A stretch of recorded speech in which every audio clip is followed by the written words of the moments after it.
Hello dear students. Today we are going to start microorganisms which are friend and foe.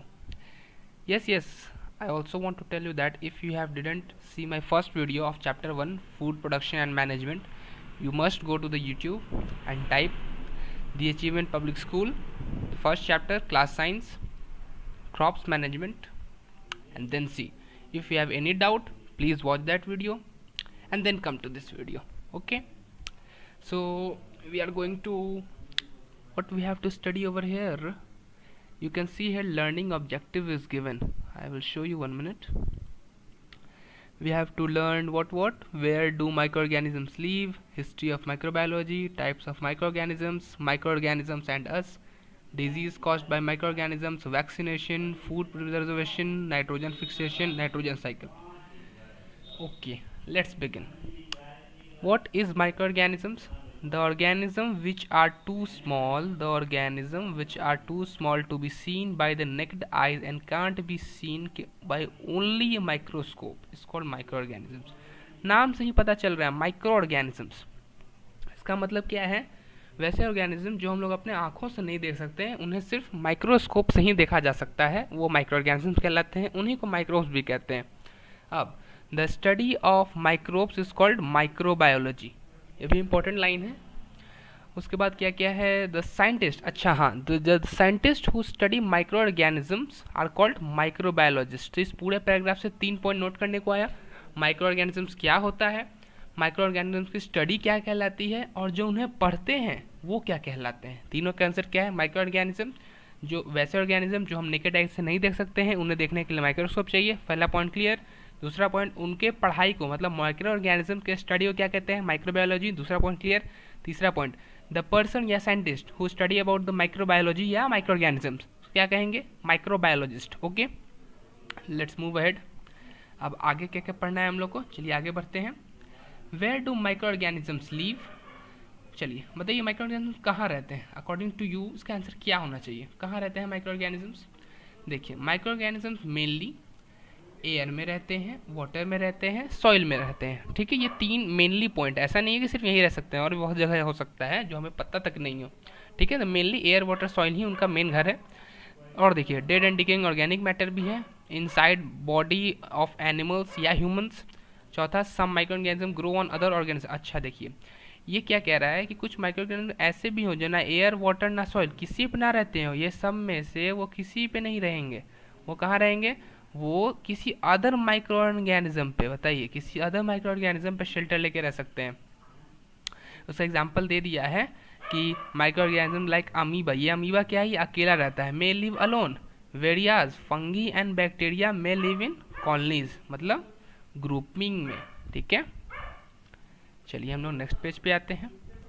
ये ऐसे आप बोलोगे activity नहीं करवाया मैंने। एक्टिविटी देखो समझा देता हूँ क्या है कि माइक्रो ऑर्गेनिज्म फाइंड आउट करना है कि सॉइल में रहते हैं कि नहीं। सबसे पहले क्या करना है, कोई मॉइस्चर ले लो, मतलब थोड़ा सा गीला मिट्टी ले लो, उसमें थोड़ा सा पानी डाल दो, स्टील द कंटेंट कंटेनर, उसको तो कंटिन्यूस मिलाओ। उसके बाद क्या करो, फिल्टर कर लो किसी फिल्टर पेपर पे। अब देखो तुम्हें एक क्लीन वाटर मिलेगा और बचा रेसिड्यू क्या होगा? Of course micro organisms. लेकिन वो तुम आंखों से नहीं देख पाओगे, तो उसके लिए तुम्हें क्या चाहिए? माइक्रोस्कोप। ठीक है, ये देखो, ये ये बैक्टीरिया है, ये वायरस है, ये प्रोटोजोआ है, ये एल्गी है। ये एल्गी तुमने देखा होगा बहुत जगह, जहाँ स्टेगनेंट वाटर मतलब जमा हुआ पानी होगा, वहाँ हरा हरा ऊपर में तुमको दिखता होगा एल्गी। वो बहुत कॉमन चीज़ है। अब ये नहीं है कि एल्गी तुम्हें दिख जाएगा, एल्गी वो ग्रुपिंग है पूरा एल्गी का। एक अकेला एल्गी तो माइक्रो ऑर्गेनिज्म मतलब माइक्रोस्कोप से ही दिखेगा। ठीक है, आगे बढ़ते हैं। हिस्ट्री ऑफ माइक्रोबायोलॉजी हम लोग को पढ़ना है। बताइए, हिस्ट्री ऑफ माइक्रोबायोलॉजी से आप लोग क्या जानते हैं? इसका मतलब ये है कि माइक्रो ऑर्गेनिजम्स को किसने सर्च किया, किसने इन्वेंट किया या किसने डिस्कवर किया, ये सब के बारे में पढ़ना है। हिस्ट्री ऑफ माइक्रोबायोलॉजी क्या है? Microorganisms can only be seen with the help of microscope. Therefore, the discovery of these organisms is closely related to the advancement of microscopes. Initially, simple light scopes were used to observe some important discoveries in microbiology. देखो क्या कह रहा है। इसका मतलब है कि पहले तो कुछ इनिशियली मतलब बहुत पहले सिंपल लाइट माइक्रोस्कोप्स यूज किए जाते थे पहले, और उन्हीं से कुछ कुछ इंपॉर्टेंट डिस्कवरी हुआ इन माइक्रोबायोलॉजी के पूरे सब्जेक्ट में। ठीक है, लेटर क्या हुआ? The construction of compound microscopes enable the scientist to observe the and study. अब देखो, बाद में क्या हुआ कि जब ये कंपाउंड माइक्रोस्कोप बना, देखो कंपाउंड माइक्रोस्कोप बना, तो क्या हो गया, स्टडी ऑफ माइक्रो ऑर्गेनिज्म किस में होने लगा, डिटेल में होने लगा। नीचे एक टेबल दिया हुआ है, देखो यहाँ पे एक टेबल दिया हुआ है, मैं एरो से दिखाता हूँ, यहाँ एक टेबल दिया हुआ है, दिख रहा है टेबल, ये टेबल तुम्हारे लिए बहुत इंपॉर्टेंट है, इसको एक बार कम से कम तो पढ़ ही लेना।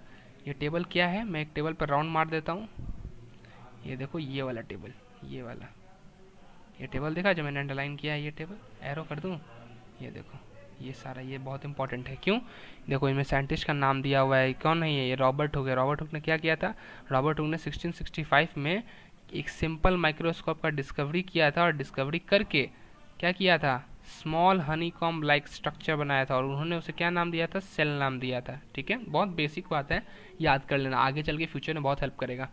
दूसरा एंटोन वैन लीवेनहॉक, इन्होंने क्या किया था, इन्होंने ये पहले थे जिन्होंने माइक्रोब्स का डिस्कवरी का डायग्राम, मतलब माइक्रोब्स का स्केच बनाया था, माइक्रोब्स दिखते कैसे होंगे।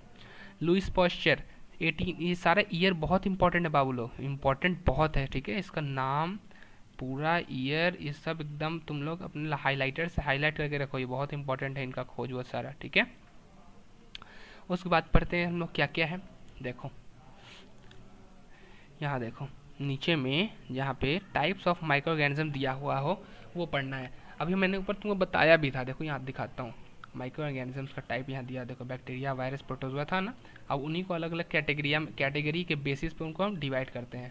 ठीक है, देखो कैसे बांटा जाता है, मैं दिखाता हूँ, देखो है ना, bacteria, virus, protozoa, fungi, algae, देखो कैसे बांटा गया है। ये बैक्टीरियम सिंगुलर है, viruses plural, protozoa singular, fungi singular, algae singular. ठीक है, अब माइक्रो ऑर्गेनिजम्स एंड अस, अब दिखाएगा कि नेचर में कैसे माइक्रो ऑर्गेनिजम्स हमारे साथ रहते हैं, वो दिखाएगा। ठीक है, माइक्रो ऑर्गेनिजम्स का ये बहुत टाइप है, जैसे माइक्रो ऑर्गेनिज्म फ्रेंडली भी हो सकते हैं, माइक्रो ऑर्गेनिज्म हार्मफुल भी हो सकते हैं। ठीक है, दोनों तरह के हैं। अब फ्रेंडली किसको कहेंगे, हार्मफुल किसको कहेंगे, तो सिंपल आपको डेफिनेशन से ही नोन लग रहा होगा कि हार्मफुल कौन सा है, फ्रेंडली कौन सा है। फ्रेंडली मतलब कौन, जो हमारे प्रॉफिट या हमारा कुछ फ़ायदा करे, जो हमारे लिए अच्छा हो। चलिए फ्रेंडली को भी हम लोग कुछ कैटेगरी में बांट देते हैं, जैसे bacteria, we will study the uses of harmful effects of each and every micro organism in detail. जैसे बैक्टीरिया था, तो बैक्टीरिया का हम लोग सारे चीज़ डिटेल पढ़ेंगे, उसका हैबिटाट क्या है, उसका साइज़ क्या है, एवरेज साइज़ क्या होता है, बड़ा से बड़ा साइज़ कितना हो सकता है, ये हैबिटाट पढ़ेंगे, साइज़ पढ़ेंगे, शेप पढ़ेंगे। हैबिटाट में क्या पढ़ें, these are unicellular organism found everywhere on earth, they are also found inside our body, they differ in their shape and size. इसका मतलब क्या हुआ कि हैबिटाट में हम लोग ने ये पढ़ा कि ये यूनिसेलुलर है, मतलब क्या है, सिंगल सेल से बना है। ठीक है, ये थोड़ा इंपॉर्टेंट है। किसी बैक्टीरिया के हैबिटाट में बारे में पढ़ा कि वो यूनिसेलुलर होता है, अर्थ पे हर जगह पाया जाता है, हमारे बॉडी में तक पाया जाता है। ये कह लीजिए कि इसका शेप अलग हो सकता है, साइज अलग हो सकता है, मतलब बॉडी टू बॉडी शेप और साइज अलग अलग हो सकता है। उसके बाद साइज पढ़िए, the average size of bacteria, बहुत इंपॉर्टेंट है। ठीक है, 1 मार्क का आंसर आ सकता है कि एवरेज साइज क्या होता है, ये थोड़ा लाइन कर लीजिएगा आप लोग, मैं कर देता हूँ। The average size of bacteria is 1.25। ये देखिए यू एम का मतलब होता है माइक्रोमीटर। ठीक है, यू को हम लोग माइक्रो पढ़ते हैं। ठीक है, इस यू को क्या पढ़ेंगे, माइक्रो, MICRO, माइक्रो पढ़ते हैं। ठीक है, इसको याद रख लीजिएगा, माइक्रोमीटर।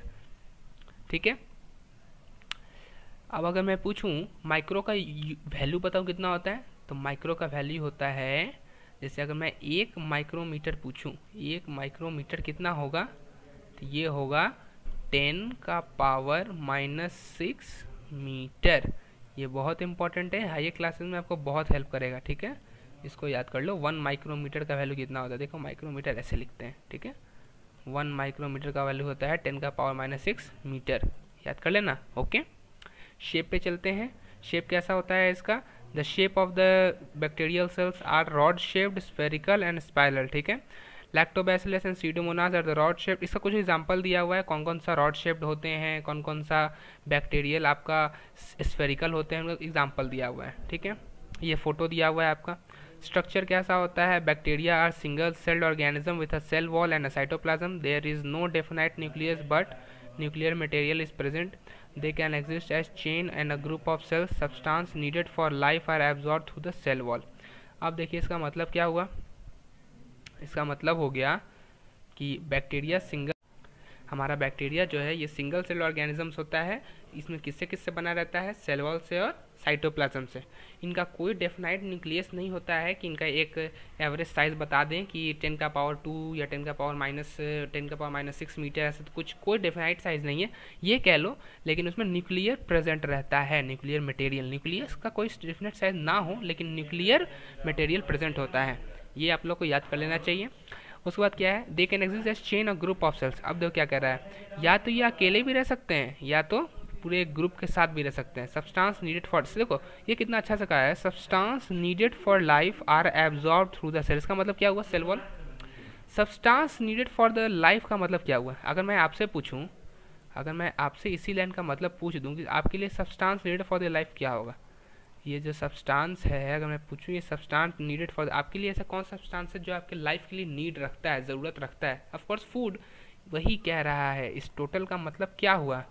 इस टोटल का मतलब हुआ फूड। ये देखिए, यही यहाँ पे आपको समझना था, ठीक है? ये बहुत इंपॉर्टेंट है, ठीक है?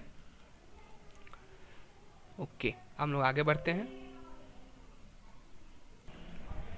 इसीलिए जैसे हम लोग के लिए फूड इंपॉर्टेंट है, वैसे इन लोग के लिए फूड इंपॉर्टेंट है। पर बुक में क्या किया है, आप लोग के लिए एक ट्रिक रखा है कि बताइए सब्सटेंस नीडेड फॉर लाइफ क्या है। सब्सटेंस नीडेड फॉर लाइफ का मतलब था फूड, ये आप लोग समझ गए, बहुत अच्छी बात है। आगे पढ़ते हैं हम लोग ग्रोथ एंड रिप्रोडक्शन। इनका ग्रोथ और रिप्रोडक्शन के बारे में पढ़ना है। Bacteria reproduce at a very fast rate. Bacteria require moist environment and temperature between 25 degree 37 degree for their growth. बहुत इंपॉर्टेंट है, इसके बीच में ही इनका ग्रोथ हो सकता है। The most common mode of reproduction in bacteria is binary fusion. During binary fusion the parent cell divide into itself into equal daughter cells. देखिए इनका क्या होता है बाइनरी फ्यूजन का मतलब, आप लोग क्या समझते हैं? देखो बाइनरी फ्यूजन क्या था, पहले एक रहेगा, ठीक है, फिर इनके बीच में फॉर्मेशन होगा, फिर यह फॉर्मेशन होगा सेल वॉल का डिवीज़न होगा, फिर फोर्थ स्टेज में ये दोनों अलग अलग, यही है बाइनरी फ्यूजन, ठीक है? ये याद कर लेना, थोड़ा ज़्यादा इंपॉर्टेंट है क्योंकि इसका डायग्राम कभी कभी आ जाता है कि बाइनरी फ्यूजन का आप डायग्राम बताओ क्या होता है। हम लोग नीचे आ जाते हैं न्यूट्रिशन के बारे में। Bacteria are both autotrophs and heterotrophs. बताओ ऑटोट्रॉप्स हेटरोट्रॉप्स क्या होता है? पता है? नहीं पता है? बता देता हूँ। ऑटोट्रॉप्स क्या होता है? प्लांट्स जो अपना खाना स्वयं बनाते हैं। हेटरोट्रॉप्स क्या होता है? एनिमल्स या हम ह्यूमंस जो हम लोग दूसरे पर डिपेंडेंट होते हैं। इसका मतलब क्या है कि बैक्टीरिया जो होता है ये ऑटोट्रॉप्स भी होता है और हेटरोट्रॉप भी होता है, मतलब कुछ ऑटोट्रॉप्स होगा और कुछ हेटरोट्रॉप्स। ऑटोट्रॉप बैक्टीरिया, वही जो पढ़ा थे हम लोग, the autotroph bacteria are able to synthesise their own food from inorganic substances, मतलब खुद से ही ले लेता है। लेकिन जो हेट्रोट्रॉपिक होगा यह क्या खुद से ले पाएगा? नहीं, can not synthesise their own food, they require readymade organic compounds as their main carbon source, so they may be saprophytes और पैरासाइट्स। पैरासाइट्स का मतलब समझ में आया? जो दूसरे पर डिपेंडेंट होते हैं अपने फूड के लिए। कि फैक्ट्स टू नो तो आपको हमेशा पढ़ना चाहिए। In unfavourable condition the bacteria develops a protective layer called cyst which help in survival. इसका मतलब क्या है कि जब भी बैक्टीरिया को खुद पे खतरा जैसा लगता हो तो क्या करता है? अपने पे एक प्रोटेक्टिव लेयर बनाता है। प्रोटेक्टिव लेयर का नाम क्या है? सिस्ट, ठीक है? What is cyst? 1 mark question डाल सकता है एग्जाम में। सिस्ट क्या होता है? सिस्ट क्या है? एक प्रोटेक्टिव लेयर है जो बैक्टीरिया कब डेवलप करता है? जब वो कोई अनफेवरेबल कंडीशन में हो। अनफेवरेबल मतलब या तो उसको उस समय अजीब लग रहा हो या तो उस पर कोई खतरा आया हो। जब भी उसको खुद पे हार्म जैसा फील आएगा तो वो एक यही प्रोटेक्टिव लेयर बनाता है। ये अभी तक हम लोग क्या कर रहे थे? बैक्टीरिया के बारे में हम लोग पूरा इतिहास जान लिए, पूरा भूगोल जान लिए। अब हम लोग को पढ़ना है कि भाई उसका यूज़फुलनेस क्या है और हार्मफुलनेस। अब बैक्टीरिया यूज़फुल कैसे हो सकता है? मैंने आपको पिछले ही चैप्टर में नहीं देखा है? पिछले चैप्टर जाओ पहले देख के आओ, सबसे पहले जाओ देख के आओ, अभी वीडियो छोड़ो पहले देख के आओ। क्या डालोगे? यूट्यूब पे जाना है, टाइप करना है। क्या टाइप करना है? The achievement public school chapter number 1 food production and management. जाओ उसको देख कर आओ, उसको देख के आओ और मुझे कमेंट में बताओ नाइट्रोजन फिक्सेशन क्या होता है। क्या होता है नाइट्रोजन फिक्सेशन? 10 सेकंड दे रहा हूँ, कोई बता सकता है? 1 2 3 4 5 6 7 8 9 10। चलो मैं बताता हूँ नाइट्रोजन फिक्सेशन क्या होता है। कि ये पूरा प्रोसेस है। इस प्रोसेस में क्या होता है? देखो, प्लांट डायरेक्टली एटमॉस्फेयर से नाइट्रोजन नहीं ले सकता है, उसमें ये कैपेबिलिटी ही नहीं है कि डायरेक्ट ले ले। तो हम लोग क्या करते हैं, और अगर वो नाइट्रोजन नहीं लेगा तो उसका फर्टिलिटी नहीं बढ़ेगा। अगर प्लांट नहीं लिया, प्लांट लेता क्या है? प्लांट के द्वारा, ठीक है, प्लांट के द्वारा वो नाइट्रोजन का पूरा कंटेंट सॉइल में जाता है जो उसका फर्टिलिटी बढ़ाता है, उसके रूट्स के द्वारा। तो अगर प्लांट ने नाइट्रोजन नहीं लिया तो उसका फर्टिलिटी नहीं बढ़ेगा, और नाइट्रोजन वो ले भी नहीं सकता है। तो हम लोग क्या करते हैं इस प्रोसेस में, हम लोग क्या करते हैं कि हम लोग लेग्यूमिनस प्लांट्स लगाते हैं। क्या लगाते हैं? Leguminous plant. उसका एग्जांपल आपके पास दिया हुआ होगा राइजोबियम, ठीक है। ये बैक्टीरिया है जो लेग्यूमिनस प्लांट्स में पाया जाता है, उनके रूट्स में। देखो यहाँ भी लिखा हुआ है उनके रूट्स में। ये क्या करते हैं? ये नाइट्रोजन को कन्वर्ट कर देते हैं अमोनिया फॉर्म में, मतलब उसके सॉल्युबल नाइट्रेट्स के फॉर्म में, कन्वर्ट इनटू सॉल्युबल नाइट्रेट्स। अब ये प्लांट डायरेक्टली ले सकता है। ये पूरा मैंने पिछले चैप्टर में डिटेल में पढ़ाया था, जो आप पहले देख किया, उसके बाद मुझसे इस चैप्टर को और अच्छे समझ में आएगा, ठीक है। इसके बाद हम लोग को पढ़ना है नाइट्रिफिकेशन। नाइट्रिफिकेशन क्या होता है? The protein confined in the dead bodies of animals and plants is converted into ammonia by, ये तो मैंने अभी बताया तुम्हें, by ammonifying bacteria. The ammonia is converted into nitrites by bacteria.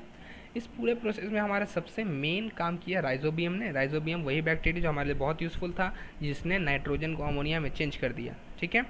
अब यहाँ पढ़ना है द नाइट्रोजन। देखिए ये बैक्टीरिया क्या है? इस बैक्टीरिया का नाम है द बैक्टीरिया इशेर्शिया कोली, ठीक है। Found in the human intestine. देखिए हमारे ह्यूमन इंटेस्टाइन, देखो ये क्या था, ये देखो ये क्या था, ये इसका पहला डेफिनेशन था, ठीक है। ये इसका पहला फ़ायदा था, पहला फ़ायदा। ये इसका दूसरा फ़ायदा है, और ये हमारा उसके नीचे जाओगे तो ये हमारा तीसरा और चौथा। ये सारा अभी इसका यूज़फुलनेस बता रहा है कि हमारे ह्यूमन लाइफ में, नेचर में ये कैसे यूज़फुलनेस है, ठीक है। ये क्या था? इस शरीर के बारे में क्या कहा? ये विटामिन बी क्या करता है? ह्यूमन इंटेस्टाइन में होता है, और विटामिन बी सिंथेसाइज करता है, जो किस चीज़ में हेल्प करता है? डाइजेशन में हेल्प करता है, ठीक है। उसके बाद देखो ये क्या करता है? लैक्टोबैसिलस। लैक्टोबैसिलस तो बच्चा जानता होगा, बताओ क्या करता है? सीधा है, लैक्टोबैसिलस क्या करेगा? Formation of curd from the milk, दूध को दही में बदलना को लैक्टोबैसिलस ही बदलता है, ठीक है। अब क्या है? Some bacteria are used in tanning leather, they are also used in preparation of industrial products such as lactic acid, acetone, alcohol. अब इसमें बता रहा है कुछ एसिड का, देखो ये भी इसका फ़ायदा है, ये भी फ़ायदा है। ये जितना भी हम लोग पढ़ेंगे ना, ये सारा इसका एडवांटेज ही है, ठीक है। ये देखो इधर पूरा इसका एडवांटेज दिया है, लास्ट तक देखो। Cheese is manufacture by action of bacteria on milk, bacteria also help in production of green tea. अब मैं इसका एक एक एडवांटेज तो आपको बताऊंगा नहीं, आपको एडवांटेज एक बार रीड करो, क्योंकि पूरा बुक आपके पीडीएफ फॉर्म में पहले ही दिया हुआ है डिस्क्रिप्शन में। एक बार जाओ वहाँ क्लिक करो, आपको मिल जाएगा। इसका एडवांटेज मैंने इतना सारा बताया, एक लास्ट एडवांटेज देख लो। Bacteria also in production of green tea. देखो जो हमारा ग्रीन टी बनता है, जो हमारे हेल्थ के लिए सही में बहुत बहुत बहुत बहुत प्रेस्टिजियस होता है, जो बहुत हमारे फ़ायदा करता है, 1% उसमें हार्म नहीं होता है, वो भी ये बनाने में हेल्प करता है, ठीक है। ये भी इसका एक फ़ायदा है। अब हम लोग पढ़ेंगे हार्मफुल बैक्टीरिया। अब इतना तो हम लोग यूज़फुल बैक्टीरिया पढ़े, अब हार्मफुल बैक्टीरिया भी तो कुछ जानना चाहिए कि हार्मफुल बैक्टीरिया क्या है, ऐसा क्या है जो हमारे लिए हार्मफुल है। तो bacteria cause disease in animals and plants, tuberculosis, tetanus, cholera, typhoid, pneumonia, leprosy, diphtheria. ये सारा का सारा कौन करता है? ये सारा का सारा बैक्टीरिया की वजह से होता है। अब हमें पढ़ना है कि कौन सा बैक्टीरिया है। देखो कौन कौन सा बैक्टीरिया है, पढ़ो। Presence of bacteria often result in the spoilage of food, for example souring of milk, spoilage of meat, rotting vegetables, fruits। देखो क्या कर रहा है, जो हमारा खाना खराब हो जाता है, जो हमारा मीट खराब हो जाता है, जो हमारा फल होता है वो सड़ जाता है। क्यों होता है ऐसा? ये सब बैक्टीरिया कारण होता है, बैक्टीरिया के प्रेजेंस के कारण ही ऐसा होता है, ठीक है। बैक्टीरिया देखो ये नाम याद करो, बैक्टीरिया क्या है? Staphylococci and clostridium botulinum cause food poisoning by producing toxins in the food. देखो जो हम बहुत सारा केस आप लोग देखते होंगे, फूड पॉइजनिंग का केस आता है, वो क्यों होता है फूड पॉइजनिंग? इन्हीं बैक्टीरिया के कारण होता है। ये पॉइंट बहुत इंपॉर्टेंट है, मैं यहाँ नाम दे रहा हूँ, आप इसको किताब में ज़रूर अपने कॉपी में जहाँ भी लिख लो नोट कर लो, ठीक है। ये वाला पॉइंट बहुत इंपॉर्टेंट है, ये वाला भी, और ये जो टॉक्सिन वाला पॉइंट है, ठीक है। ये तीनों और नोट कर लो। हटा दिया। फंगी क्या है? Fungi are the non-green plant. They have a cell wall, but they do not have chlorophyll. Hence, they can't prepare their own food. बताइए जब यह अपना प्रिपेयर नहीं कर पा रहा है, जब ये अपना फूड स्वयं प्रिपेयर नहीं कर पाएगा, तो क्या कहेंगे? ऑटोट्रॉप्स या heterotrophs? Can't prepare their own food क्या कहेंगे? क्लू दूँ उसको, क्या कहेंगे? HE, आगे बताऊँ? T, अब गेस करो, HET क्या कहेंगे? हेटेरोट्रॉप्स। वेरी गुड, किसने बताया? जिसने बताया बहुत अच्छा, हेटेरोट्रॉप्स। इसको कहेंगे हम हेटेरोट्रॉप्स। जो भी अपना खाना खुद से नहीं बना सकता है उसको हम क्या कहते हैं? उसको कहते हैं हेटेरोट्रॉप्स, ठीक है। उसके बाद उसके हैबिटेट के बारे में पढ़ना है। तो fungi are the found in all environments where suitable organic present. They are generally grow best in dark warm and moist places. They grow on dead and decaying organic matter on the living organisms.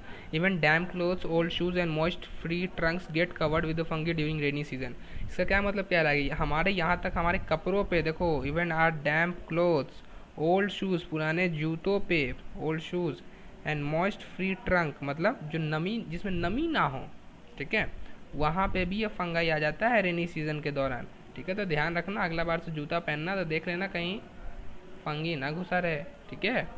अब structure कैसा होता है, तो they have a structure cell, they have cell made up of cellulose. उनका जो cell wall होता है वो सेल्यूलेट से बना हुआ रहता है। They can be either unicellular multicellular. देखो यहाँ पे एक डिफरेंस आया, बैक्टीरिया और फंगाई में डिफरेंस क्या है, बैक्टीरिया हमेशा यूनिसेलुलर रहेगा, लेकिन इसमें क्या है, ये यूनिसेलुलर हो भी सकता है और नहीं भी, ये मल्टीसेलुलर भी हो सकता है, ठीक है। Some common types of fungi are yeast, mushroom and penicillium. Very good, इतना तक समझ में आ गया। आगे बढ़ते हैं हम लोग।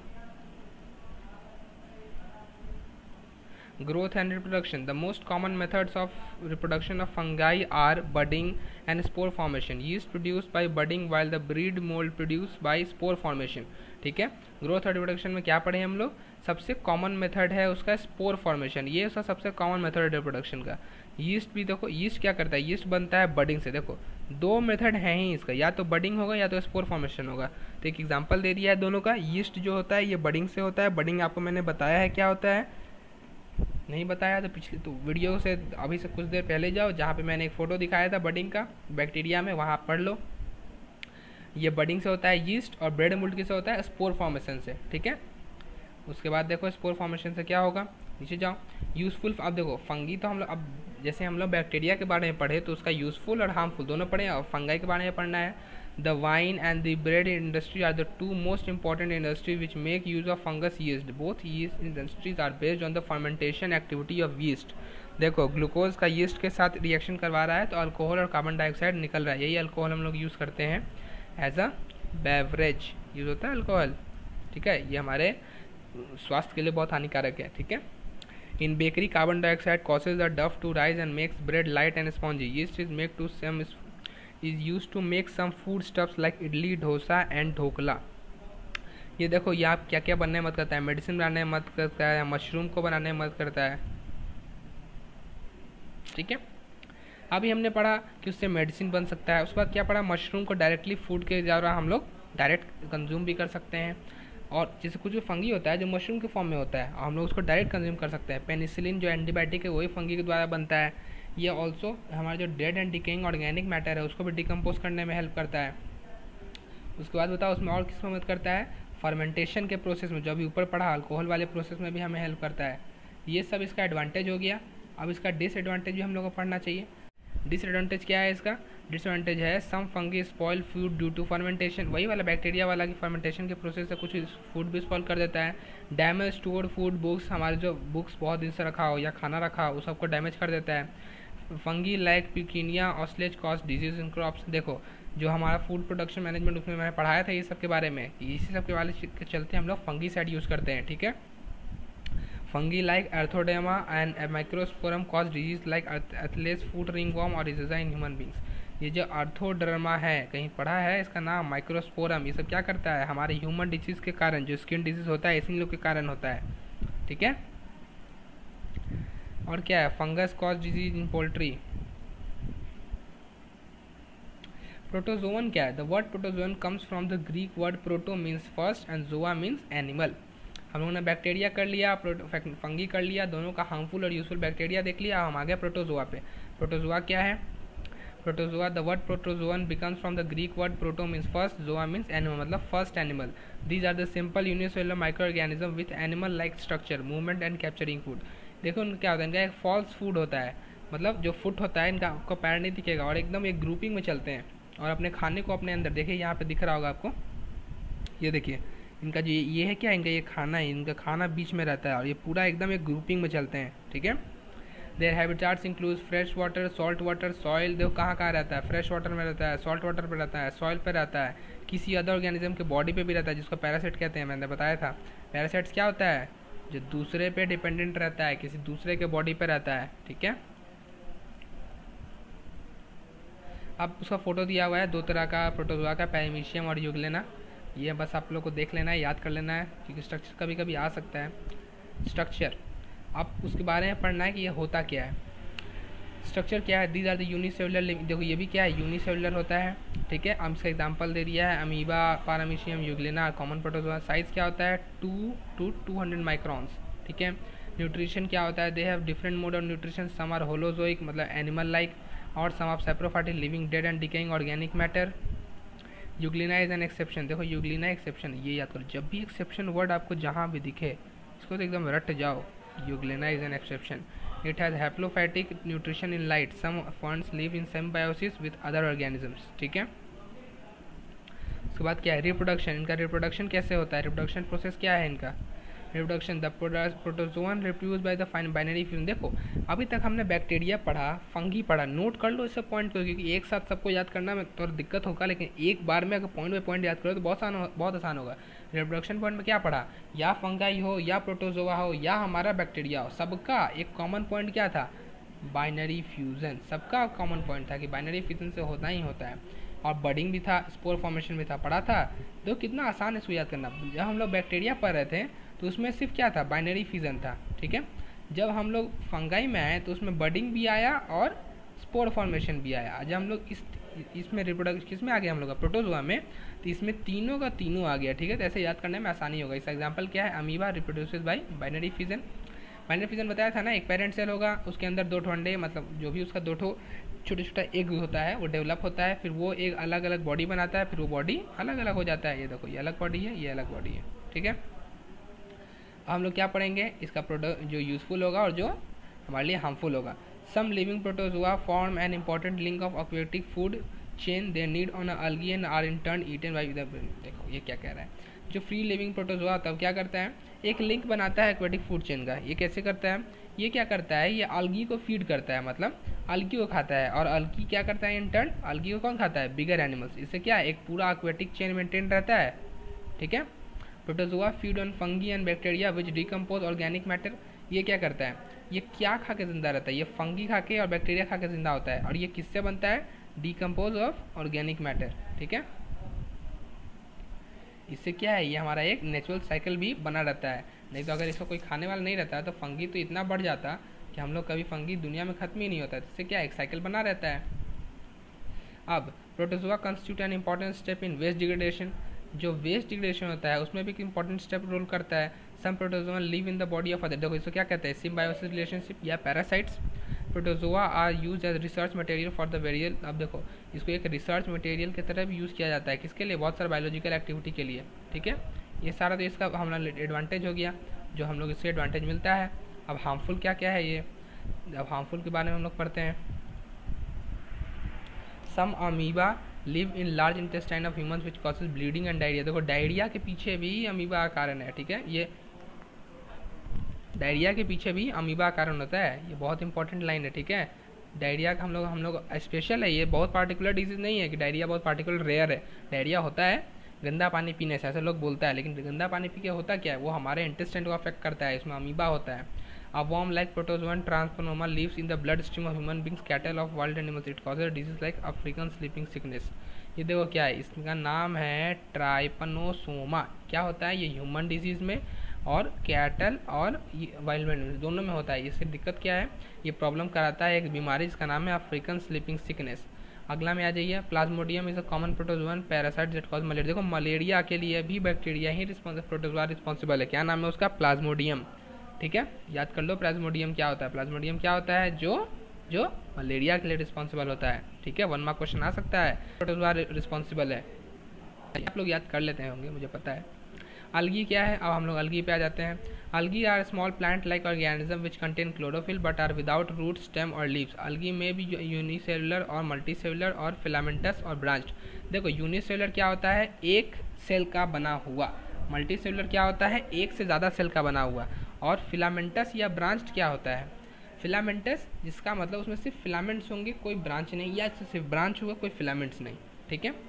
दे मे बी ग्रीन, रेड और ब्राउन। कलर में दे दिया है कि ग्रीन भी हो सकता है, रेड भी हो सकता है या ब्राउन भी हो सकता है। किस पे डिपेंड करता है, पिगमेंट पे, क्या पिगमेंट है उनमें। जैसे हमारा जो प्लांट्स होता है वो ग्रीन होता है। क्यों? क्योंकि उनमें पिगमेंट में क्या पाया जाता है? क्लोरोफिल। ठीक है, क्लोरोफिल हरा होता है, इसलिए हमारे प्लांट्स भी ग्रीन होते हैं। अभी हम लोग पढ़ रहे थे कि पिगमेंट में क्या डिपेंड होता है। तो जो algae का कलर होता है ये उनके पिगमेंट पर डिपेंड करता है। मैं बता रहा था कि जैसे हमारा प्लांट्स होता है वो हरा क्यों होता है? क्लोरोफिल की वजह से, क्योंकि उनका पिगमेंट ग्रीन है बिकॉज ऑफ क्लोरोफिल। वैसे ही algae में क्या होता है? डिफरेंट डिफरेंट पिगमेंट पाया जाता है। ठीक है, अब हम लोग पढ़ेंगे उनका हैबिटाट क्या है। उनका हैबिटाट क्या है? ठीक है, हैबिटाट में हम लोग क्या पढ़ेंगे? These grow in aquatic habitats and most places such as bark of trees, moist soil, rock surface, etc. Algae are also called the grass of water because they remain floating on the surface of stagnant water. इसमें हम लोग ने जाना maximum case में ये moist places पे पाए जाते हैं और स्टैगनेंट वाटर पे। ठीक है, स्टैगनेंट वाटर पे। ठीक है, they are also called as grass water. क्यों? क्योंकि they remain on floating on the surface of stagnant water. इसका मतलब जो पानी बहता हुआ नहीं है ये उनके ऊपर फ्लोट करते रहते हैं। कैसे? क्योंकि इनमें ना रूट्स होता है ना स्टेम, आराम से सिंगल। अब इनका शेप है, साइज़ क्या है? तो जो इनका साइज़ होता है the size varies from one to what? बताइए बताइए, 1 to what? 1 to micron to several metres. ठीक है, 1 माइक्रॉन टू सेवरल मीटर्स। समझ में आ रहा है आप लोगों को कितना हो गया? देखिए मैं आपको लिख कर दिखाता हूँ। 1 माइक्रॉन मैंने आपको लिखना सिखा दिया है, माइक्रोमीटर इसको कहते हैं। 1 माइक्रोमीटर्स ये कितना तक हो सकता है?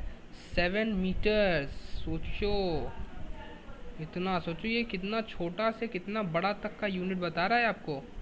ये भी इम्पोर्टेंट है क्योंकि अभी तक इतना बड़ा तो हम लोग ने जाना ही नहीं था ना। आपका प्रोटोजोआ इतना बड़ा था, ना फंगी, ना बैक्टीरिया। ये आपके लिए बहुत इंपॉर्टेंट हो सकता है।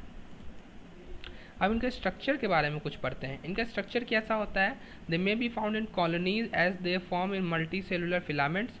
कैलेडोमस is the unicellular algae while volvox and spirogyra are multicellular algae। इसका मतलब क्या हुआ? इसका मतलब ये हुआ कि ये या तो मल्टीसेलुलर भी हो सकता है या यूनिसेलुलर भी हो सकता है। दोनों का एग्जाम्पल आपको दे दिया गया है।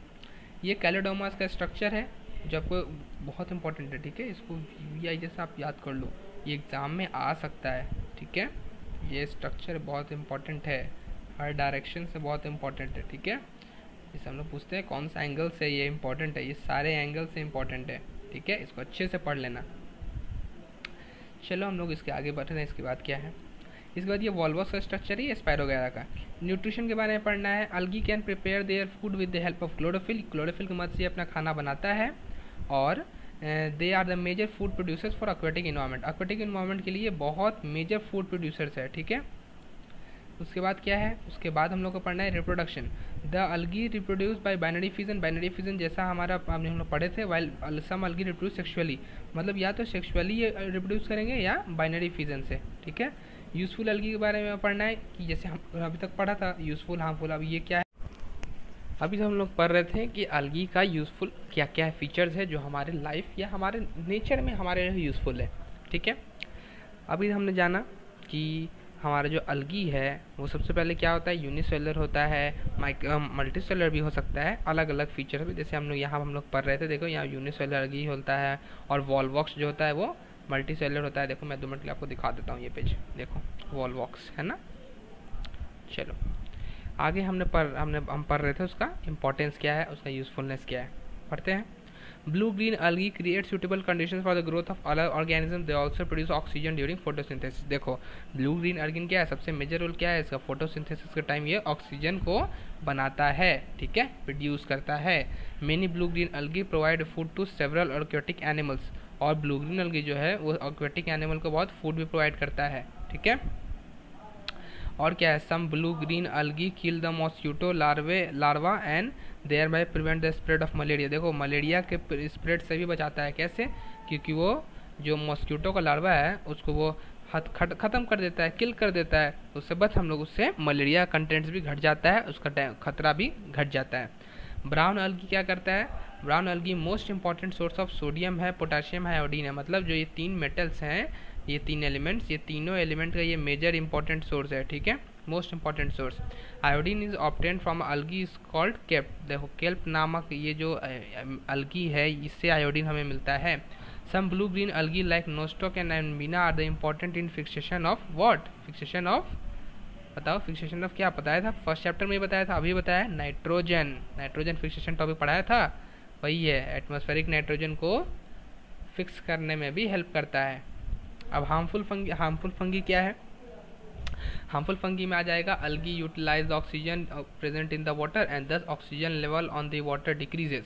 इसका मतलब क्या है, जो वाटर लेवल पे ऑक्सीजन होता है ये उसको ख़त्म कर देता है, डिक्रीज कर देता है उस कंटेंट को, ठीक है।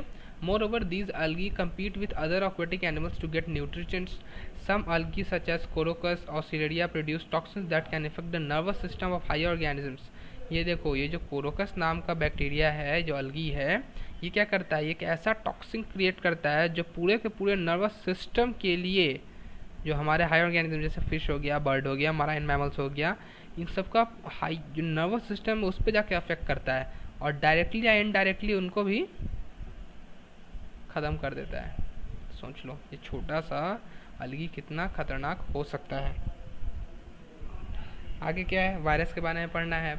वायरस क्या होता है, virus are the smallest known living things. Okay, virus के बारे में क्या पढ़ रहे हैं, virus are the smallest known living things, they are the group of submicroscopic infectious agents that can be seen with the help of electron microscope. They were the first discovered by, बताओ उन्हें सबसे पहले किसने बनाया था, Dmitry, ठीक है, Dmitry लावनसुकी, और ईयर क्या था 1892।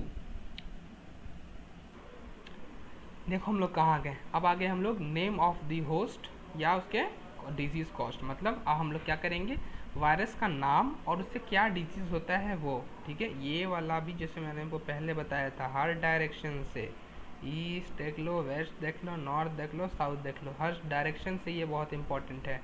इसमें ज़्यादा नहीं, लेकिन मेरा गारंटी ले लो कि 2 या 4 है ना, इसमें से 1 या 2 पक्का 2 मार्क्स क्वेश्चन में आएगा। उसमें क्या कहेगा कि आप लोग इस होस्ट का नाम दिया रहेगा या ये डिजीज़ का, और बोलेगा किस वायरस से होता है ये बताओ। जैसे बैक्टीरिया मिजल क्या है, मिजल से क्या होता है, मिजल वायरस। ये जो फूट या माउथ का डिजीज किससे होता है, फूट या माउथ डिजीज वायरस FMDB से होता है। टोबैको किससे होता है, टोबैको मोसाइक वायरस से होता है, ठीक है। ये सब क्वेश्चन स्मॉल क्वेश्चन है, आ सकता है।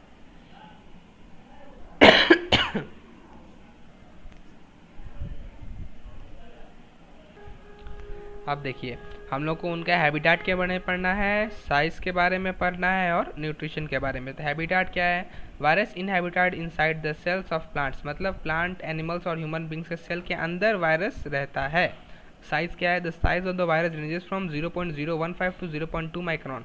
स्मॉलेस्ट वायरस, देखो ये 1 मार्क क्वेश्चन बहुत इंपॉर्टेंट, स्मॉलेस्ट वायरस का नाम बताओ, what is the smallest virus known, क्या है, अल्फा मोसाइक वायरस, ठीक है। स्मॉलेस्ट वायरस का नाम है अल्फा मोसाइक वायरस और उसका डायमीटर कितना है, only 17 nanometre. The largest virus का नाम क्या है, मायोक्सो वायरस, साइज क्या है 800 गुने 10 नैनोमीटर, ओके, 800 into 10 मतलब 8000 नैनोमीटर भी आप कह सकते हो। Nutrition, virus needs nutrition only inside the body of the host. देखो वायरस क्या कह रहा है इस लाइन का मतलब, इस लाइन का मतलब हुआ कि ऐसा तो है नहीं कि वो बाहर रहता है, वो तो हमारे बॉडी के अंदर रहता है, तो उसे खाने की क्या ज़रूरत है, उसको खाना कैसे मिल जाता है, जब होस्ट खाना खाता है, जब हम फूड के लेते हैं तो वायरस को भी उसका फूड ऑटोमेटिक मिल जाता है, ठीक है। Outside the host body they are non living, when inside the body they drive the nutrition from the host. इसका मतलब होस्ट बॉडी के बाहर, जब वो हमारे बॉडी से बाहर रहता है तो वो कैसा होता है, नॉन लिविंग थिंग के जैसा होता है, और जो हमारे अंदर होता है तो वो क्या करता है, कहाँ से न्यूट्रिशन लेता है, होस्ट से ही अपना न्यूट्रिशन लेता है। होस्ट मतलब हम लोग क्या मतलब, किसी जिसके अंदर भी वो हो वही हो गया उसका होस्ट, ओके। चलो उसके बाद क्या है, ग्रोथ और रिप्रोडक्शन के बारे में पढ़ना है कि वायरस का ग्रोथ कैसे होता है, रिप्रोडक्शन कैसे होता है, उस सब के बारे में पढ़ना है, ठीक है। बताइए कोई ग्रोथ रिप्रोडक्शन के बारे में कुछ जानता हो तो। चलो मैं बता देता हूँ, ग्रोथ रिप्रोडक्शन क्या है, a virus reproduces and grows only inside the body of host cell, मतलब होस्ट सेल के अंदर ही उसका रिप्रोडक्शन होता है, ठीक है। When the number of new virus are produced inside the host cell, it burst in new virus particle are released which infect the new host cells. इसका मतलब क्या है, जब वो हमारे अंदर रहेगा और उसका रिप्रोडक्शन का तरीका क्या है, बर्स्ट करता है और नया पार्टिकल्स को रिलीज करता है, वो क्या करेगा, वो हमारे सेल्स को इन्फेक्ट करेगा। कैसे इन्फेक्ट करेगा? देखो डायरेक्टली एंड डायरेक्टली अगर हम बॉडी में देखें तो बॉडी में जगह फिक्स है, ऐसा तो नहीं है कि अगर ज़्यादा वायरस आएगा तो हमारा बॉडी ऊपर नीचे हो जाए, नहीं। तो अगर उसको जगह बनानी है तो किसी न किसी को तो जगह हटानी होगी, तो इसलिए क्या करता है, डायरेक्टली एंड डायरेक्टली हमारे ही सेल्स को हिट करता है। Name of the virus, the name of the virus are derive from the name of respective host और नोम देयर डिजीज कॉस्ट। अब हम लोग कैसे उसका नाम डालते हैं, जो हम लोग रिस्पेक्टिव होस्ट मतलब जिस होस्ट से वो बिलोंग करता है या जिसके कारण उसके कारण जो बीमारी हो रही हो उस बीमारी से उसका नाम दे देते हैं, ठीक है। अब जहाँ तक हम लोग पढ़े अभी तक कि हर चीज़ का यूज़फुलनेस और हार्मफुलनेस दोनों है, तब इसका यूज़फुलनेस के बारे में देखना है। यूज़फुलनेस क्या है इसका, देखो बेनिफिशियल वायरस, हार्मफुल वायरस। अब देखो बेनिफिशियल वायरस और हार्मफुल वायरस क्या क्या है, ठीक है। Beneficial virus, some virus are beneficial to human beings directly और इनडायरेक्टली। लीव और essential weakened form of the virus is used for inducing immunity against certain disease in human beings. This process is called vaccination. Vaccination के बारे में तो आपने सबने सुना होगा, टीका क्या होता है ये, इसमें क्या होता है कि हम लोग को बचपन में ही इंड्यूस करने के लिए, मतलब क्या, बीमारियों से बचाने के लिए पहले से ही कुछ कुछ वायरस हमारे बॉडी में दे दिए जाते हैं, ठीक है। जैसे हेपेटाइटिस बी का आपने नाम सुना होगा, ये सब से बीमारी से बचने के लिए ही हमें पहले ही टीका दे दिया जाता है, जिसके कारण हमें कभी हेपेटाइटिस बी नहीं होता है, उसे वैक्सीनेशन कहते हैं। तो ये सब भी क्या है, वायरस ही है ना, जो हमारे फ़ायदा के लिए हमें दिया जाता है। Some virus infect bacteria and kill them, these viruses are called bacteriophages, therefore they help in reducing the number of bacteria. अब हार्मफुल वायरस के बारे में पढ़ो। हार्मफुल वायरस क्या क्या है? हार्मफुल वायरस क्या होगा, जो सीधा है हमारे लिए हार्मफुल हो, वही ना हार्मफुल वायरस कहलाएगा। अब हार्मफुल वायरस थोड़ा और डिटेल में जानते हैं। Virus can various cause disease and adverse एट, देखो ये बहुत सारा डिजीज कॉज करा सकता है और हमारे बहुत बुरा इफेक्ट हो सकता है, हमारे ये किसी भी ह्यूमन बॉडी या कैटल या एनिमल किसी पे भी बहुत बुरा इफेक्ट डाल सकता है। ये देखो virus can also harm plants, ये प्लांट्स को भी हार्म कर सकता है। अ फ्यू डिजीज देखो दिया हुआ है, जैसे पॉलीमेंट्रो, पोलियो, ये सब क्या होता है, वायरस से होता है। चिकन पॉक्स वायरस होता है। टोबैको मोसैक वायरस से होता है। देखो ये सब इसका डिसएडवांटेज हो गया, कौन कौन बीमारी वायरस से हो रहा है, ये सब उसके बारे में दिया हुआ है। उसके बाद देखो कॉमन कोल्ड जो होता है, जो यूजुअली रेनी सीजन में होता है, कॉमन कोल्ड क्या होता है, वो भी वायरस का होता है। किसके वजह से? राइनो वायरस नाम है उसका, राइनो वायरस। फूड और माउथ डिजीज भी किससे होता है, वायरस से ही होता है। एड्स, यहाँ तक एड्स जो है ये भी एक वायरस से ही होता है। एड्स, HIV, ये सब भी वायरस से होता है, ठीक है। अब देखो अब हम एक नया टॉपिक में आने वाले, देखो ये क्या है, ये सब आपका होमवर्क हो गया, ठीक है। ये आपका होमवर्क है आज का, ये होमवर्क, ओके। मेरे पढ़ाने के जस्ट बाद ये अपने नोटबुक में आप लोग बनाओगे, ओके। ये आपका आज का होमवर्क है। क्या है, बहुत हार्ड तो है नहीं। बैक्टीरिया क्या, बैक्टीरिया का 2 एग्जाम्पल है, वायरस का 2 एग्जाम्पल है, फंगी का 2 एग्जाम्पल है। ये सब आप अच्छे से पढ़ लो। अगर अभी नहीं आ रहा है इसका मतलब है कि आप लोगों ने वीडियो को ढंग से नहीं देखा है, तो प्लीज़ वीडियो को एक बार वापस से जाकर देखो और फिर इसका आंसर दो। प्लीज़ बुक को देख कर ना दो, ठीक है। पूरा वीडियो को वापस से देखो फिर से और उसके बाद जाकर इसका आंसर दो, ठीक है। प्लीज़ प्लीज़ प्लीज़ कहीं से भी देखकर मत लिखना, आप ही को लॉस है, प्लीज़, ओके। अब हमें पढ़ना है कि माइक्रो ऑर्गेनिज्म से डिजीज़ क्या क्या होता है, ठीक है। All living organisms whether plants और एनिमल्स और human beings suffer from diseases, okay. कभी ना कभी तो डिजीज से सफ़र करते ही हैं। The disease cause by micro organisms, ये सब जो भी डिजीज़ है किससे होता है, माइक्रो ऑर्गेनिज्म से ही होता है। सर्दी, बुखार, अभी आप अगर देख रहे हो तो कोरोना वायरस, क्या है ये वायरस, देखो अभी भी हमें मिल गया कोरोना। कोरोना क्या है, अगर आपने पढ़ा है तो कोरोना भी एक क्या है, वायरस ही है। अभी हमारा वायरस चैप्टर ही चल रहा है और दुनिया में भी वायरस ही चल रहा है। कोरोना भी एक वायरस ही है। इससे भी क्या है, बहुत सारा डिजीज़ हो रहा है, बहुत लोगों की जान जा रही हैं, समझ में आया। वैसे ही दुनिया में हमें मैक्सिमम जितना भी हमें बीमारी होता है उसके पीछे किसी न किसी वायरस का ही हाथ होता है। उससे बचने के लिए हम लोग क्या करते हैं, वैक्सीन लगाते हैं, वैक्सीनेशन हमारी होती है। वैक्सीनेशन से क्या होता है, हम बचपन में ही सारा वायरस, सारा क्या समझिए कि जितना भी हम लोग वायरस का टीका हमें पड़ता है वो सारा पहले ही ख़त्म हो जाता है, ठीक है। तो ये सब चीज़ आप लोग को याद रख लेना चाहिए, वैक्सीनेशन क्या होता है, वैक्सीन क्या होता है, ठीक है। अब हम लोग इससे फ़ायदा क्या है बताओ, इससे क्या फ़ायदा, अगर हमने टीका पहले से लेकर रखा तो क्या होगा, वो क्या होगा, एक एंटीवायरस की तरह काम करेगा, एंटीबॉडी की तरह काम करेगा। वो एंटीबॉडी क्या करेगा, वो दूसरे बॉडीज़ को, जो हार्मफुल बॉडी वो हमारे बॉडी से प्रोटेक्ट करता है। देखो these antibodies provide immunity to the body and protect us from the viruses in the environment में जो भी वायरस है ये उससे हमें बचाता है। कैसे बचाता है, क्योंकि ये खुद एक एंटीवायरस की तरह काम करने लगता है, ठीक है। उसके बाद क्या है, vaccine are also prepared from several infectious disease like small pox, tuberculosis. देखो ये क्या है, जैसे ट्यूबरक्लोसिस हो गया, इन लोग के लिए भी हमें पहले से वैक्सीन दी जाती हैं। कोलेरा के लिए, हेपेटाइटिस जो मैं अभी कह रहा था, हेपेटाइटिस के लिए भी हमें पहले से इन्फेक्शन के लिए वायरस दे दिया जाता है, पोलियो, ये सब किस लिए। Administration of vaccine can be oral और injected, the process is called vaccination and immunisation some common human diseases caused by micro organisms. ठीक है, अब हमें कुछ वैसे डिजीज के बारे में पढ़ना है जो मेनली माइक्रो ऑर्गेनिजम्स के कारण ही होती हैं। देखो मैं कहूँगा ये लाइन, ये पूरा का पूरा पैराग्राफ बहुत इंपॉर्टेंट है, इसलिए मैंने पेज को एक बार छोटा करके आप लोग को दिखाया है। आप लोग पे सबसे पहले दिया, जैसे मैं करता हूँ रोहित राज स्टाइल, हर डायरेक्शन से, ईस्ट वेस्ट नॉर्थ साउथ, हर डायरेक्शन से ये क्या है, बहुत इम्पोर्टेंट है। इम्पोर्टेंट क्या लिख दूँ मैं यहाँ पे, V I, very very important है, इसको रट जाओ पूरा, मेरा बात मानो, इसको रट जाओ। डिजीज, पैथोजेंस, ट्रांसमिशन और प्रिवेंशंस, रट जाओ, आपके प्रैक्टिकली लाइफ में भी बहुत हेल्प करने वाला है ये पहली बात। और दूसरी बात, आपके एग्जाम्स में भी प्रैक्टिकली देखो तो लाइफ में आपको कॉमन कोल्ड बहुत यूजुअल बीमारी है, ऐसा नहीं है कि बहुत लेटेस्ट बहुत रेयर लोग को होता है, यूजुअल बीमारी है ये कॉमन कोल्ड, ये किसी को भी हो सकता है। ठीक है, तो आप इसको तो रट ही जाओ। कॉमन कोल्ड क्या है, कॉमन कोल्ड किससे होता है, वायरस से होता है। ट्रांसमिशन एजेंट क्या है, कैसे होता है, droplets of moisture when person cough और स्नीज, मतलब कोई अगर सामने वाला आदमी छींक रहा हो या कफ ले रहा हो तो उसके मॉइस्चर से, उससे जो ड्रॉपलेट निकल रहा है उसके मॉइस्चर से ही ये वायरस आ जाता है। इससे बचने का तरीका क्या है, hygiene habits, covering nose and mouth while sneezing and coughing. देखिए इसमें क्या है, आप लोग को उसका स्नफिंग भी पढ़ लेंगे, आप लोग उसका ट्रांसमिशन भी पढ़ लेंगे, और आप लोग उसका माइक्रो ऑर्गेनिज्म से कैसे बचना है वो भी पढ़ लेंगे। अब क्या है, सम प्लांट डिजीज, जो प्लांट्स में पाया जाता है वायरस की वजह से, वो भी देख लो। जैसे ये ह्यूमंस के लिए था, ये प्लांट्स के लिए था। देखो ये भी बहुत इंपॉर्टेंट है, मैं एक बॉक्स बना दे रहा हूँ अपने से भी, इसको पूरा रट जाओ। और फिर से मेरा स्टाइल, हर डायरेक्शन से, ये बहुत इंपॉर्टेंट है, वेरी इंपॉर्टेंट। ओके, ये एग्ज़ाम में आएगा, मेरा गारंटी ले लो, ये 3 मार्क्स क्वेश्चन में आएगा ही आएगा, गारंटी ले लो मेरा।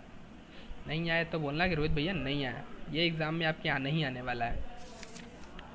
चलो मैं हम लोग अब आगे बढ़ जाते हैं। ये देखो मेरा स्टाइल रह गया। अब क्या है, फूड प्रिजर्वेशन। फूड प्रिजर्वेशन क्या होता है भैया, देखो अभी मैंने बताया था कि हमारा खाना ख़राब हो जाना, सड़ जाना, वेजिटेबल सड़ना, ये सब किसके कारण से होता है, ये माइक्रो ऑर्गेनिजम्स के ही कारण से होता है। तो कुछ कुछ माइक्रो ऑर्गेनिजम्स उनसे बचाते भी हैं। अब कैसे बचाएंगे वो भी मैंने आपको पढ़ाया, लेकिन अब मैं आपको नेचुरल मेथड पढ़ाऊँगा वायरस से बचने का। नेचुरल मेथड क्या है जिससे हम वायरस से बच सकें, मतलब विदाउट कोई वायरस को यूज़ किए ही हुए, विदाउट कोई माइक्रो ऑर्गेनिजम्स को यूज़ किए हुए हम लोग कैसे बचेंगे, अब हम वो पढ़ाएंगे। तो सबसे पहला मेथड क्या है, ड्राइंग। अब ड्राइंग क्या होता है भैया, ड्राइंग बताओ। तो देखो ड्राइंग क्या होता है, ड्राइंग के बारे में आप लोगों को थोड़ा डिटेल में बताता हूँ। ड्राइंग क्या है, it is the moisture content in the food remove from the, देखो ये तो सीधा है, आप लोगों को फोटो ही दिख रहा होगा। तो ये फोटो से आप लोग क्या समझ में आ रहा है, मतलब हमारे फूड को सन में या धूप में रखना, इससे भी बहुत सारा वायरस ऐसे ही ख़त्म हो जाता है। ठीक है, using salt, sugar and wild vinegar. देखो ये क्या कह रहा है, बोल रहा है कि नमक डाल दो, आप चीनी डाल दो, ये सबसे क्या होता है, ये सबसे माइक्रो ऑर्गेनिज्म का ग्रोथ रुक जाता है। ठीक है, सॉल्टिंग से तो पूरा रुक जाता है। आपने देखा होगा मसाला वसाला के पहले सॉल्ट किया जाता है फिश को। देखो ये जो फिश है, देखो इसमें सॉल्टिंग किया हुआ है, इससे वायरस का खतरा, वायरस से देखो ऐसा नहीं कहूँगा कि खतरा कम हो जाता है, ये समझ लो कि उसका रेट कम हो जाता है। जिस रेट से वो मछली को सड़ा देता, हमारे मीट को सड़ा देता, वो मीट का रेट कम हो जाएगा। ठीक है, सड़ने का रेट, सड़ने का दर कम हो जाता है। उसके बाद क्या है, रेफ्रिजरेशन। हाँ ठीक है, फ्रीजिंग, आप उसको फ्रिज में डाल दो, रेफ्रिजरेटर में डाल दो। देखते हो रेफ्रिजरेटर से खाना ख़राब नहीं होता है, देखा, रेफ्रिजरेटर भी उसका एक इंपॉर्टेंट पॉइंट है। हीट कर दो खाने को, खाने से पहले उसको खाने को गर्म कर लो, देखो सारा वायरस ऐसे ही मर जाएगा। Smoking, it is use for dehydration of food items such as meat, fish etcetera in the process of small piece. अरे स्मोकिंग मतलब क्या हुआ पता है, अरे उसका छानना को स्मोकिंग कह रहा है कि वुडन प्लैंक में डाल दो, पानी डाल दो और उसमें थोड़ा सा उसको खौला दो, वही हो गया उसका स्मोकिंग, और कुछ नहीं है। कैनिंग, कैनिंग क्या है कि जो भी आपका खाने वाला प्रिजर्वेशन वाला आइटम है उसको कैन में रखो।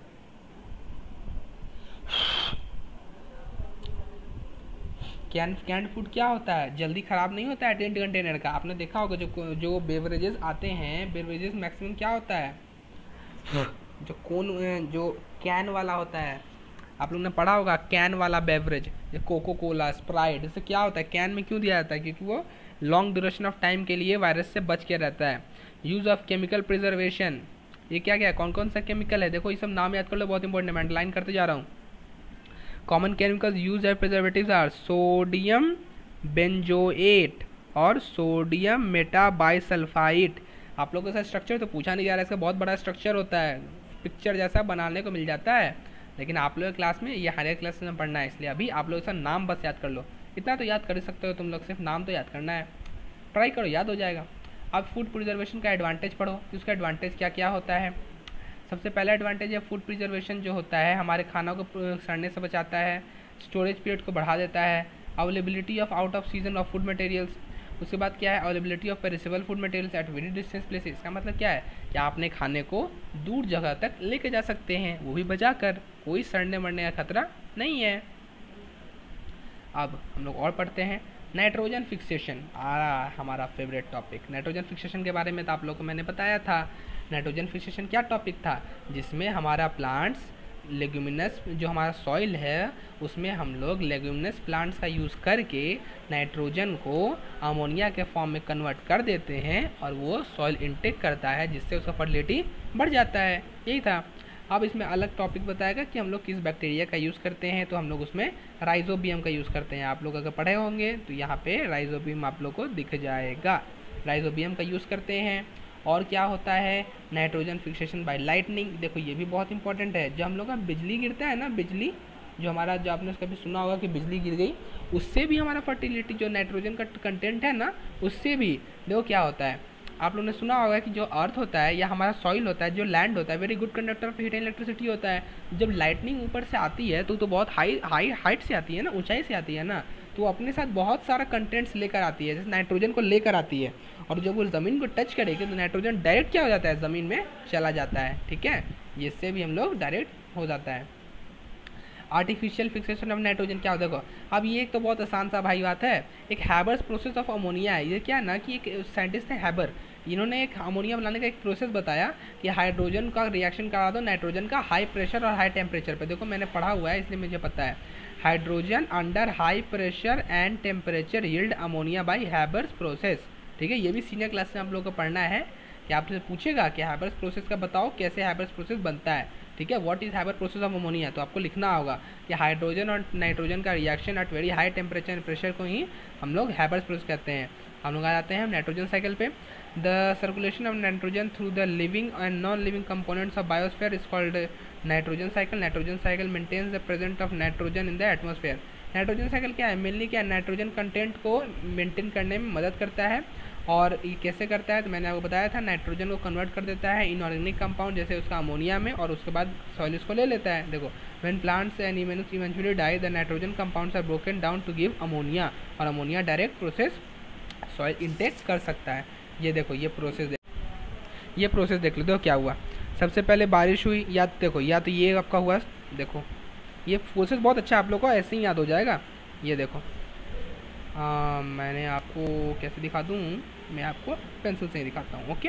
ये देखो सबसे पहले क्या हुआ, बारिश हुई, बारिश होने से क्या हुआ, उसका जो लाइटनिंग था, लाइटनिंग उससे गया सॉइल में, सॉइल लाइटनिंग जब सॉइल में जाता है तो उससे डायरेक्ट नाइट्रोजन कंटेंट नीचे पहुँच गया, नाइट्रोजन फिक्सिंग बैक्टीरिया ही पहुँच गया, वो किस में बदल गया, वो अमोनिया बदल गया। अमोनिया क्या है, नाइट्रीफाइंग बैक्टीरिया राइजोबियम जो था, राइजोबियम में, वो किस में गया, NO3 में जो एसिमुलेशन हुआ, जो कुछ रूट्स में गया, कुछ ग्राउंड पे आया, और कुछ फिर क्या हुआ, डीनाइट्रिफिकेशन बन के वापस किस में चला गया, N2 में चला गया, और N2 फिर क्या चला गया हमारा ये एटमोसफेयर में। देखो कितना अच्छा प्रोसेस है आपका, इसको आप लोग याद कर जाओ, पूरा समझ जाओ अच्छे से। कोई प्रॉब्लम हो मुझे कमेंट में आप बताओ, मैं उसका आंसर दे दूंगा, बहुत अच्छा समझा दिया गया है, ठीक है।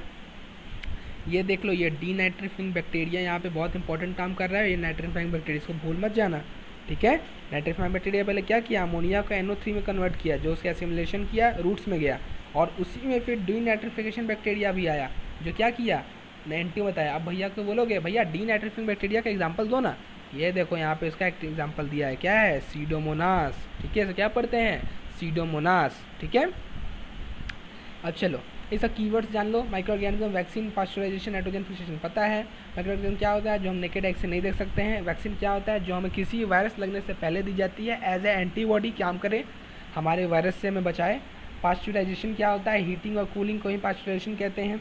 नाइट्रोजन फिक्सेशन क्या होता है, एटमॉस्फेरिक नाइट्रोजन को सॉइल में इंटेक कराना, जिससे हमारा नाइट्रोजन का कंटेंट लैंड में भी बना रहे और उसका फर्टिलिटी भी बना रहे, उसी को नाइट्रोजन फिक्सेशन कहते हैं। और ये किसके वजह से होता है, राइजोबियम प्लांट की वजह से होता है, लेग्यूमिनस क्रॉप्स की वजह से होता है, और राइजोबियम बैक्टीरिया की वजह से। ओके सॉरी, समिंग अप क्या था, समिंग अप में they are different kinds of living things around us. ठीक है, समिंग मैं पूरा एक बार जल्दी से पढ़ा देता हूँ। They are different things kinds of things around us, they include plants, animal and human body, insects and human microorganisms and microbes, these organisms which are too small to be small and naked eyes. ये क्या है, micro organisms का ही बात कर रहा है, ये micro organisms का ही बात कर रहा है कि जो माइक्रो ऑर्गेनिज्म हम लोग आँख से नहीं देख सकते हैं। उसके बाद क्या है, micro organism can be seen only through microscope, पता है ये बात। Secondly, treatment of sewage and bacteria produces gases methane, the mixture of gas produce is called fuel. हाँ, मीथेन हम लोग फ्यूल की तरह यूज़ करते हैं, सही है।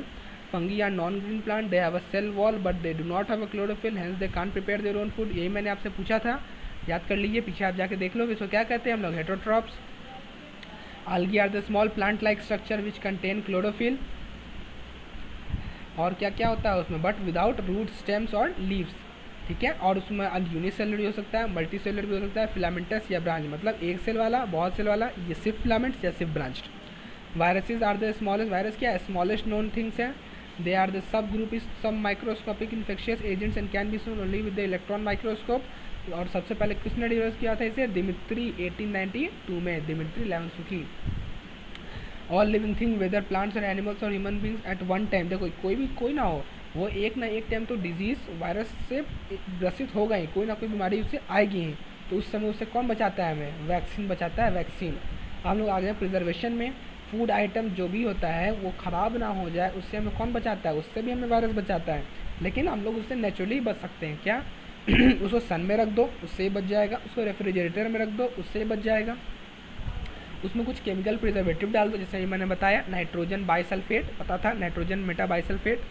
The process of converting atmospheric nitrogen into nitrogen compounds such as ammonia, जो क्या कहते थे, नाइट्रोजन फिक्सेशन कहते थे। The circulation of nitrogen through the living and non living components of biosphere, जो क्या कहते हैं, नाइट्रोजन साइकिल। इस पूरे प्रोसेस को क्या कहेंगे, नाइट्रोजन साइकिल। ये पूरे प्रोसेस को क्या कहेंगे, नाइट्रोजन साइकिल। देखो यहाँ पे लिखा भी हुआ है ना। देखो लेट्स इवेलुएट आपके लिए छोड़ा है, 5 क्वेश्चन है, ज़्यादा नहीं है, 5 के आंसर आप दे सकते हैं, 1 वर्ड आंसर है, कोई प्रॉब्लम नहीं होगा, आप 1 वर्ड में आंसर दो, मैं समझ जाऊंगा। ठीक है, और चलिए last but not the least, मैं एक बात आपसे कहना चाहता हूँ। मैंने इस पूरे वीडियो में एक गलती किया है, ठीक है, उस गलती को जिसने भी मुझे बता दिया कमेंट में, कोई भी हो, मैं उसके नेक्स्ट वीडियो में सबसे पहला नाम उसी का लूँगा। चैप्टर बताने से पहले भी मैं उसका नाम लूँगा कि ये लड़का या लड़की जो भी है, उसने मेरी गलती पकड़ लिया और मेरा गलती मुझे बताया। ठीक है, ट्राई करें वीडियो को बहुत ध्यान से देखने का। वीडियो अच्छा लगे तो लाइक कमेंट शेयर तो करने का, क्योंकि लाइक, आपका एक लाइक से आपको तो कुछ नहीं जाएगा, आपको सिर्फ आपका 1 सेकंड, आप पूरी लाइफ का 1 सेकंड तो हमें दे सकते हैं लाइक क्लिक करके, और एक सब्सक्राइब बटन तो आप दबा ही दो, क्योंकि वही हमारे लिए एक इंस्पिरेशन है। मेरा प्रॉमिस है, मैं पहले भी कहता हूँ, अभी भी कह रहा हूँ, मेरा हर वीडियो पहले से बेटर आएगा। आपको नहीं यकीन है, आप चेक करते जाओ। मेरा पहला वीडियो आया था, डालो यूट्यूब पे जाओ, सर्च करो द अचीवमेंट पब्लिक स्कूल, वहाँ डालो साइंस चैप्टर 8, साइंस क्लास 8, ठीक है, चैप्टर का नाम डालना फूड प्रोडक्शन एंड मैनेजमेंट। देखो उसकी क्वालिटी, इसकी क्वालिटी, उसमें बोलने का ढंग, इसमें बोलने का ढंग, और आपको समझाने का ढंग, सब चीज़ इंक्रीज़ हो रहा है आपके लिए। और आप फिर भी आप सब्सक्राइब लाइक नहीं करोगे तो हमारा इंस्पिरेशन ही टूट जाएगा। इसलिए मेरा पूरा मन से रिक्वेस्ट है कि आप लोग प्लीज़ वीडियो को लाइक करें, कमेंट करें, अगर कुछ भी प्रॉब्लम आ रहा हो, कुछ सजेशन भी देना हो तो उसे प्लीज़ कमेंट करें। ठीक है, thank you, goodbye, good night.